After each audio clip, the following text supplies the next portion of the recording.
রাধে সবাইকে। আজ বৃহস্পতিবারে মা লক্ষ্মীর ঘট পাতলাম।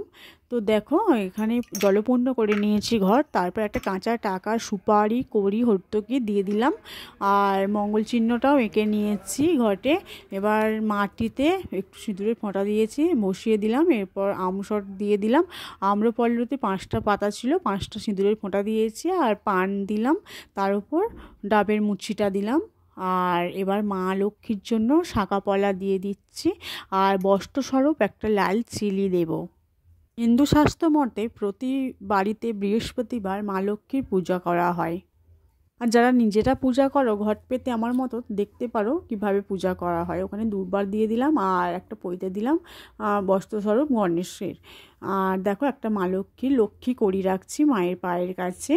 আর আমার ঘট পাতা হয়ে গেছে। আর একটা মঙ্গল থালা দিয়েছি। এখানে 5টা হলুদ, 5টা কড়ি, 5টা মানে হলুদের গাঁট, একটা কাঁচা টাকা, নাভি শঙ্খ সব কিছুই দিয়ে মায়ের কাছে দিয়েছি। গোটা আতপ চাল। আর এই আমি দুব্বাটা দিলাম সিদ্ধিদাতা গণেশের উদ্দেশ্যে। আর ওখানে পৈতে দিয়েছি। আর একটা পৈতে দিয়েছি প্রভু নারায়ণের বস্ত্রস্বরূপ। তো এখানে আমার ঘট পাতা রেডি। ফুল দিয়ে দিয়েছি। তো এগুলো সবই আমার গাছের ফুল। ছাদে গাছ বসিয়েছি, তোমরা দেখেছো হয়তো অন্য ভিডিওয়। তো পূজা রেডি। এবারে আমার পূজাটা যদি ভালো লেগে থাকে তোমরা কমেন্ট করতে পারো, এবং যদি কোনো ভুল হয়ে থাকে সেটাও জানাতে পারো। তো রাধে রাধে, সবাই ভালো থেকো।